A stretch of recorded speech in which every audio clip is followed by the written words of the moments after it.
super excited to have you here. Thanks for opening the day. It's always nerve-wracking to be the first speaker of the day. Yeah. Like get all the juices flowing and you're setting the tone kind of. So thank you for doing this. Do you want to quickly introduce yourself? Sure. Thank you for joining my session. My name is Matt Henderson, and I am co-CEO and co-founder of Kolme Group. Based in Arizona with offices globally, we are a Diamond Clickup services partner. Our expertise lies in project management consulting, offering services that range from business analysis and process improvement to project office maturity assessments, agile coaching, and organizational change management. Our goal is to empower organizations to achieve excellence in their project initiatives and establish a strong, sustainable project management office. Awesome. Thanks, Matt. Okay, so today we're talking about this big topic, conquering organizational challenges, which is basically every company. So I'll let you drive your slides, but just to quickly kick you off with a question. Have you seen a difference in startups and big companies and the kinds of challenges that they have? They often seem to have similar challenges. I've seen startups and big companies that have the same maturity issues. They're still using manual processes to do things, which is interesting because you think a larger company would have the resources to, look at tools and really kind of focus on developing and maturing their processes. But it's amazing how many organizations are still running their business on spreadsheets and, access databases. So I think organizations big and small can learn from looking, at their processes and kind of, often eating their own dog food and kind of seeing how they can be mature and get better. That's fair. Cool. All right, let's get into it. Thanks. So today I'd like to take an approach and share with you some of the lessons learned from my own professional setbacks. Addressing failure is never easy. It's a topic often shrouded in discomfort. Yet it's through our missteps that we carve the path to success. To echo the words of Michael Jordan from a memorable Nike commercial in the 90s, I failed over and over and over again in my life, and that is why I succeed. It is not the act of failing that we should focus on, but the invaluable lessons that each setback teaches us. So let's get into it. I enjoy doing puzzles. There's a special kind of magic in the interlocking pieces, a chaos slowly transforming into order, which I find deeply satisfying. It's a way to unwind before the house quiets down for the night. As I spread out the puzzle on the dining room table, it's not just an activity, it's a bridge to spending time with my family. And as you can see in this picture, my ever so helpful cat. Our dining room table becomes a canvas, often commandeered by a 1,000-piece challenge that sprawls across the surface. I found it relaxing, enjoyable, and low stress. That is, until the reminder comes that life, much like our dining room table, needs to make room for others. My wife's not so gentle nudge that we have company coming over for dinner establishes a deadline that I cannot escape. As many puzzle enthusiasts will attest, there's a method to this madness. My approach is methodical. I segregate the edges, I sort by color, I sift through the pieces until only the question marks, those pieces that just don't seem to align as an edge or a city color, remain. This process used to be a bit haphazard until I received the gift of puzzle sorting trays, which revolutionized my puzzle building strategy. With all pieces now in their designated places, the frame takes shape, and I take on the colors one hue at a time. While this may not be the most efficient process, it is the process that evolved over the years, and it works for me. Although there's always that outlier. Obviously, this white puzzle would break my process at almost every step. I am excited to announce that I actually did this puzzle, however, equally sad that it took me over 6 months to do. Anyway, my love of puzzles is what led me to my career in consulting. As each consulting engagement is a puzzle, one that you start, sort, and tend to over a period of time to get to that final result. But no matter if you are in consulting or work with any company, you each have your own puzzles to solve, not only to meet your short-term objectives, but also to gain traction towards your longer-term goals. Your manager, colleagues, and the very organization you represent are your customers. They depend on the solutions you craft, the clarity you bring to complex situations, and the value that your work product delivers. Early in my career, I was working for a consulting company and was doing a project for a pharma company on the East Coast. I was part of a request for proposal team that was soliciting proposals for a telecoms upgrade. We had engaged in the project pretty quickly and didn't have much time to meet the client team, get a debrief, or even get to know each other. We were just given the RFP responses and the scoring process until to score them. What we quickly noticed is that some of the vendors did not give complete information. So we took it upon ourselves to reach out to those vendors and work with them to get complete answers. After we got all the data and did the scoring, we met with the client's RFP team to present our findings. And presenting our progress and what we had been working on, the manager RFP team screamed, "You did what? You totally invalidated our RFP process. That will now have to restart, wasting time and seriously impacting the schedule." It would have been comical in a different situation, but he literally switched from banging on the conference room table and pulling out his hair as he yelled at us. Not really understanding what he meant, I started talking, trying to explain and defend what we did to try to facilitate the process, not invalidate us. As this debacle was unfolding, I noticed my teammates silently cringing and practically begging me with their eyes to just shut up, which just seemed like I just could not do. Needless to say, the meeting did not end well. The client stormed out of the conference room and we were left there stunned and a bit shell-shocked.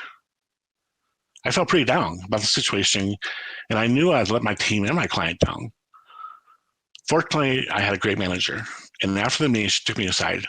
She didn't sugarcoat it. I made a mistake, but I made a bigger mistake by trying to talk my way out of it rather than taking control and managing the situation. Her coaching to me was, 1, when you feel or see that a conversation is going off course, the first thing to do is stop talking. Then take a moment and try to look at the situation objectively. 2, acknowledge the issue. Ask questions such as, "I'm picking up that this is not what you expected," or "I sense some frustration here that we may have overstepped." 3, understand the issue. Ask open-ended questions. Who, what, why? Ask specifically, where did I go wrong? What are your expectations? 4, take responsibility. Don't get defensive. Don't try to deflect the blame. Simply take responsibility and move on. And at this point, you more than likely have diffused the situation enough that you can actually engage the client rationally to agree a plan forward, which is step 5, agree a plan forward. Get buy-in with all your key stakeholders, document the plan and share it. 6, execute the plan. Plan the work the plan was the mantra of our organization. And then lastly, follow up. Set a follow-up cadence and stick to it. Ensure that the plan is being followed and communicate risks and issues to the plan as needed. Fortunately, this situation had an okay result. I wasn't kicked off the project, but I had lost the confidence and trust of the client team, which resulted in extreme micromanagement throughout the rest of the engagement, which wasn't fun. In retrospect, and after talking through this with my mentor, the takeaway was clear. Learn from your mistakes, apply that knowledge moving forward, and avoid repeating the same errors. This advice has stayed with me and shaped my approach to professional challenges ever since. I love acronyms. It not only helps me remember things, but makes it easy to share. So I took the feedback my manager gave me and created the ADAM method, standing for A, assess. Step back and look at the situation objectively. We will stop talking, we will listen, we will ask open-ended questions, and we'll reflect. The goal here is to pinpoint the problem. T for triage. What needs to happen to quickly regain trust and confidence? We will take responsibility or restate the problem and get agreement. The goal here is to agree a plan forward. M for manage. Monitor and guide through execution. We will execute the plan, follow through, and follow up. The goal here is to rebuild trust and confidence. A little bit later in my career, I was kicking off an implementation project with a new client.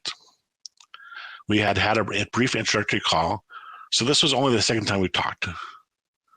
The purpose of the call is to prepare for the bigger project kickoff call with the entire team, the stakeholders and SMEs on the project. We've been talking for about an hour, going through the kickoff agenda, what she and the team can expect, the project plan, schedule, and next steps. She's responding, but often with just an okay. As I'm wrapping up the call, I say, okay, sounds like we have a plan moving forward. Looking forward to the call tomorrow. When all of a sudden she starts repeating, no, no, no. I have to admit, I was caught off guard. I said, I'm sorry, no, no, no. I'm not sure I understand. Then she said, "You're right, you don't understand. You're not listening to me and giving me what I need." Remembering back to the Adam method, I paused, took a breath, then stated, "Okay, let's talk about what you need and figure out a plan to get us there." Asking open-ended questions and spending more time listening than talking, we got to the crux of the issue. She wasn't concerned about the project, the software, the plan, the schedule. She wasn't even at that point yet. She was concerned about perception and buy-in from her team, the executives, stakeholders, and colleagues that she was working with.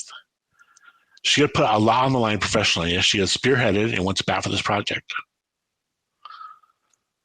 So let's apply the Adam method to the situation. Assess. So good, we pinpointed the problem. Next, our discussion turned and focused on what she wanted to accomplish on the kickoff call. We agreed that the agenda would be more of a sales pitch, starting with industry awards and recognitions, key capabilities, and success stories. Important to provide a comfort level that they are moving forward with the right solution. Next, we focused on the benefits of the project and the software we're implementing and how it would benefit them in their role, their team, and their organization. So now, triage. I apologize that I made assumptions that I did not validate with her and that I could have done a better job at active listening to pick up on her discomfort and frustrations during our calls. We spent another hour building a kickoff deck. The kickoff call ended up being a success as we were able to generate a lot of discussion, tackle some hard questions, and left the team, if not excited for the project, at least not actively against it.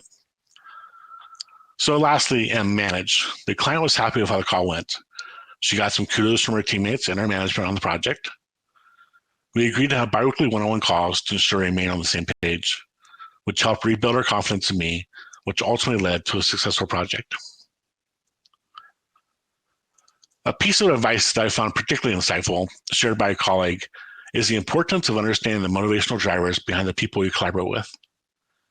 This involves getting a clear grasp of the corporate benchmarks and objectives that influence their compensation, such as key performance indicators, organizational goals, and OKRs. Additionally, it's beneficial to comprehend their personal aspirations. If you can subtly align your project success criteria with these factors, even if not formally acknowledged or recorded, you stand to not only deliver results that resonate with their incentives, but also forge a relationship that's both enduring and mutually advantageous. For our last story, I had a complex project delivering a new software solution to a customer, a smaller manufacturing firm. From day one, it seemed like a dream project. The scope was clearly defined, executives were involved, the team attended, and was prepared for every problem and meeting. When asked to complete or provide a document, it was always sure, no problem, when do you need it by? In our weekly status meetings, we were able to show progress with minimal risks and issues. Our schedule and budget were on track. We often received kudos from the stakeholders and the executive team on our progress. Like I said, a dream project. As we neared the end of the project, getting ready for go live, we had our training group furiously training and end users. Feedback we were getting was that people were attending, seemed to be following along, and answered questions when asked, but otherwise there was very little engagement. Fast forward, now bam, we are live. Data and users are migrated. We have help desk prepared. We have welcome emails with cheat sheets and tips and tricks. We made it. At our closeout meeting, we again got kudos from our stakeholders and the executive team. We closed out the project, and the project team members went back to their day jobs or other projects. As the English are fond of saying, the project was done and dusted. About 3 weeks later, I'm at a meeting. I get a call from a familiar number, and I just sent it to voicemail. After the meeting, I didn't bother even check my voicemail, just called the number direct. No pleasantries or kudos this time, just a very frustrated operations director practically shouting to me, "The data in the system is incomplete and inaccurate. What's going on?" I was once again caught off guard. What do you mean about the data? When we wrapped up the project, it seemed that everything was going well. Then he said, "The data is correct because no one's using the system." So let's again apply the Adam method to the situation. So A, we know what the problem is, but we don't know why it's a problem. In trying to ask the director questions, I quickly realized he had no answers, and it was just frustrating him more. So I changed tactics, told him I would look into it ASAP and give him an update by the end of the day. Then I immediately started calling other people that were on the project team with me, and they were just as surprised as I was. Finally, one of the team members suggested I call one of the SMEs that worked on the project, as they may have a different idea, or at least a different perspective. I called the SME, and he pretty matter-of-factly stated, well, of course the data isn't correct. No one's using the system. Big pause here, as I really was unsure what to say. However, I knew that I did not want to get into a blame game or go down a rabbit hole of why they didn't say anything in the past. Instead, I went to question mode. I asked who isn't using it. Everyone, he said. I asked why aren't they using it? They don't know how. I asked what are they using instead? They're all manual processes. What we discovered was that the users never really understood the drivers behind the project. There was a strategy disconnect. The users never bought into what was in it for them. And the training was too high level and not relevant to their role. In listening to the feedback, I thought back to the project and thought how easy it was. Unfortunately, it seems we were lulled into complacency, thinking that the project was going smoothly. However, the lack of participation in the meetings and training should have set off alarm bells. So now moving into T triage, well, we had no choice and not take responsibility. It fell right into our lap. We knew the software was solid and ready for use, so this became a change management exercise. Lastly, M, manage. We started small focus groups to focus on the why of the project, mapping individual goals to the goals of the team to the goals of the organization. Then we rebuilt the training based on personas. So each specific role that uses the software had tailored training to show them how to use it and replicate what they did manually into the new tool. This new plan was successful in getting buy-in, and people started using this new software. We continued bi-weekly meetings with key SMEs to monitor usage, hear about issues, and note improvements so that we can implement a continuous improvement team to ensure we didn't fall into the same trap again. I want to share a concept that a good friend of mine and co-founder of Kolme Group, Ken Messenger, presented in his TEDx talk in March of this year. The idea is to use trust bricks to build trust and team dynamics. Trust bricks are a concept used to illustrate the process of building and maintaining trust. They are important because they emphasize the gradual and deliberate nature of trust building and the potential for trust to be lost or broken. Trust bricks underscore the importance of consistent and positive interactions in establishing and preserving trust in relationships and interactions, and serve as a visual aid in understanding the dynamics of trust. Take, for example, the building of a bridge. Each interaction you have can build trust, such as doing what you'll say you'll do, following up, doing status reports on time, meeting deadlines. These are all positive interactions that build a trust brick. As you continue working with that person, your consistency of behavior continues adding trust bricks until, say, a bridge is built. It is if in the future you miss a deadline or make a mistake, this may cost you a trust brick, but you have already built such a resilient bridge. Losing one brick is not going to make the bridge collapse.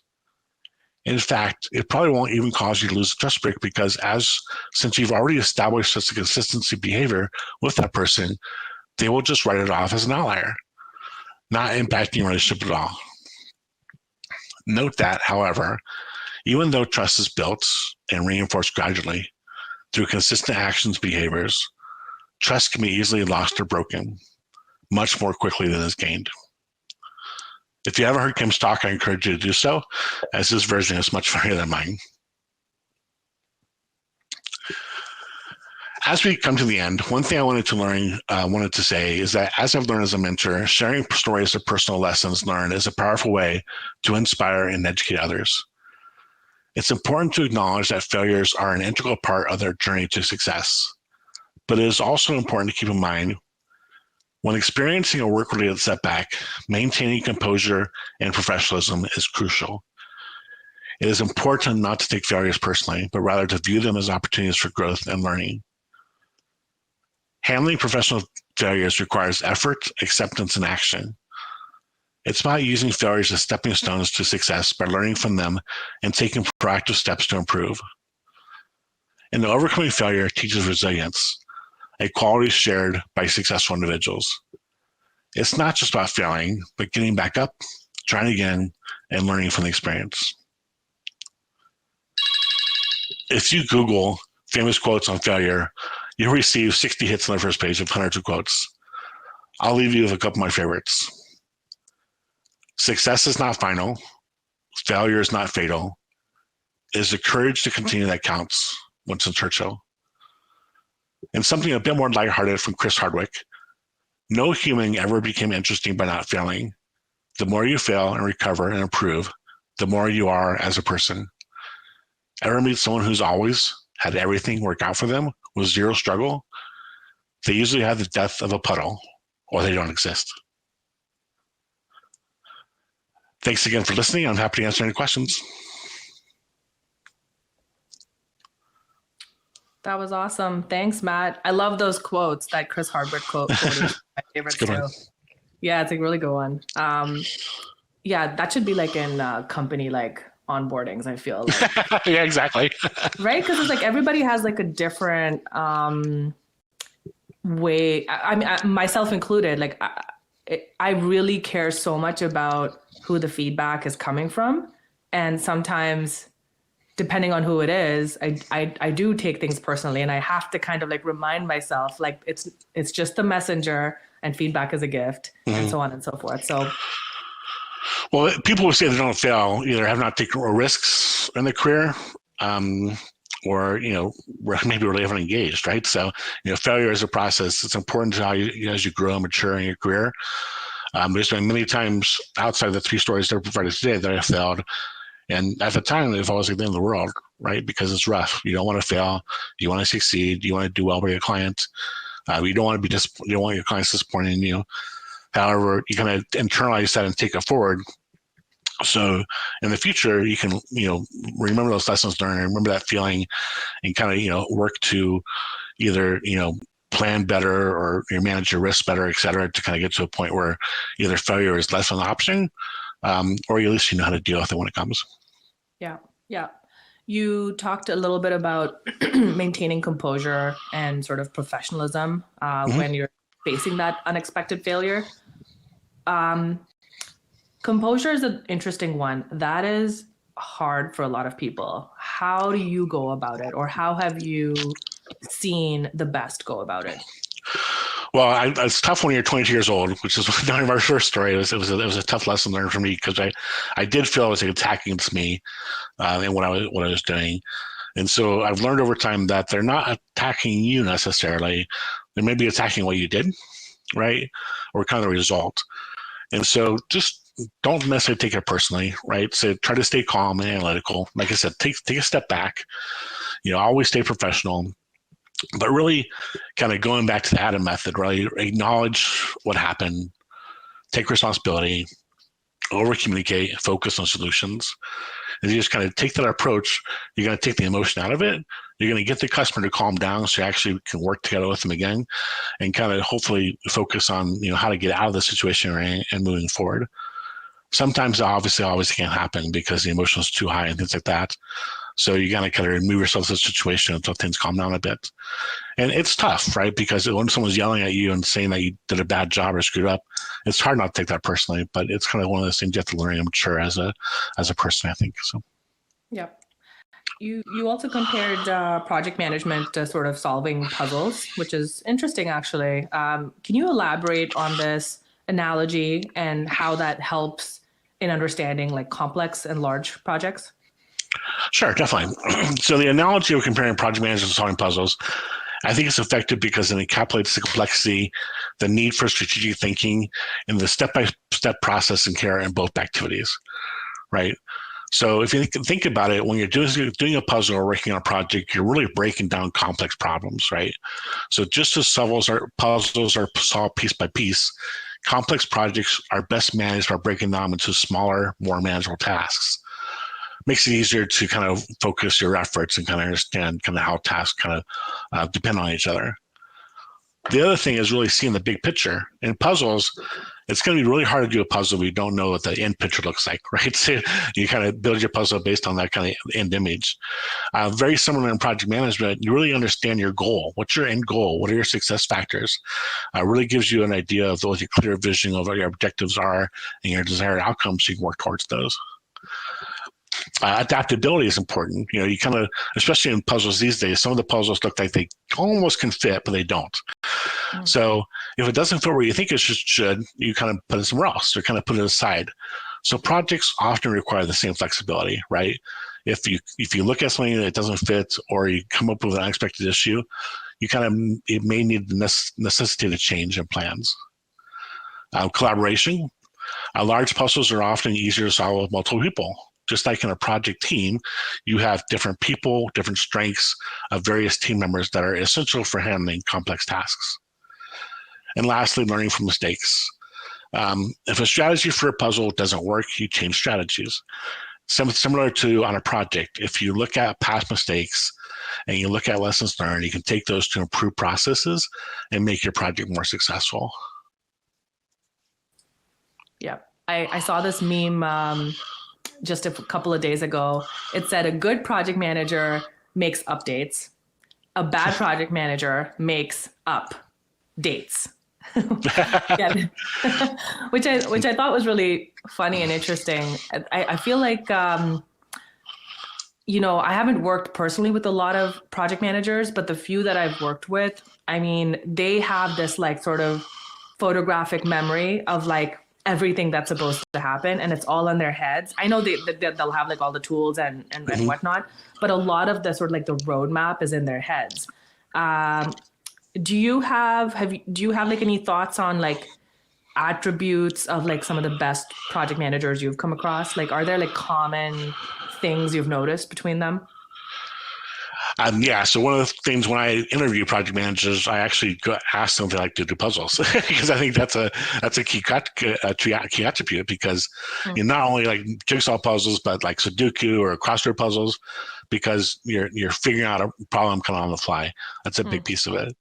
The second thing is, kind of a level of confidence, right? So when you talk to a customer and the world's falling apart around you, you don't want to be in that kind of mess, right? You want to let the client know that I got this, we'll work through it, we'll figure it out, we'll get to a conclusion or a result, and kind of have that calming effect, right? That's important. Obviously, time management and organization is important because you have so many balls in there, so many things going on, and you got to manage all those. And tools are important for that, definitely. But projects can be very complex, and that's why one of the things I said is try to break it down, right? So when you look at a project of implementing, like the Death Star, for example, that's a huge project. How are you going to do that? But if you break it down to, I'm building the engines and building a laser and doing this, like things like that, it makes it a little bit more easier to do because it's more compartmented. Yeah. And then a couple of questions have come in. Both Katie and Christian are asking similar questions. This is like a little bit more Clickup specific, but they're saying, hey, upper management is really excited about, all the possibilities. They it sounds like these companies have purchased Clickup, but they're trying to figure out how do you get people on board? How do you get sort of this like mass adoption, like really around the whole organization? Do you have any thoughts on that? Yeah, it's really going back to change management practices is really kind of get them to understand what's in it for them. Using a tool like Clickup, a lot of advantages to it and really kind of time savings to it. So if you can do something in a minute that used to take you 10, 15 minutes, that's a big driver, something I would definitely look at. Having a live dashboard, a live report that an executive can look at with the information they need rather than me having to put PowerPoint slides together or taking data from various sources to pull it together to show status of our project, that's a huge time saver. And one of the biggest things in project management is communication, really understanding, letting people know where you're at, what the issues and risks are, how you're progressing and things like that. So real-time data in the system is just so critical and important. And I think once a user gets in the system and understands how that works, the light bulbs go off. It's like, wow, this makes my job a lot easier. I'm going to do this. So. Yeah, cool. Okay. Thank you for that. Any last thoughts, any parting thoughts from you before we wrap up? I just think, like I mentioned in the beginning, celebrate your successes, but also celebrate your failures because they make you who you are. Mm-hmm. Especially if you're like in a mentorship or kind of a manager role, talk to your employees and your team about it because, often they think you're the boss. You never fail. You never screw up, right? And if you can relate to that with them, they understand that it happens, but you are able to work through it through a process. I think it gives a little more, that you're a real person and that they can work together. Yeah. Yeah, that's such an important one. Absolutely. I don't necessarily celebrate the failure, but I try to show when the failure happens for sure. I think it's important for people to be able to, number one, see it, and number two, know that it's just like a part of experimentation and learning and growing. And yeah, as long as you're taking away a learning or two from it, I think it's all good. So yeah, thanks for bringing that up. That's such an important part of it.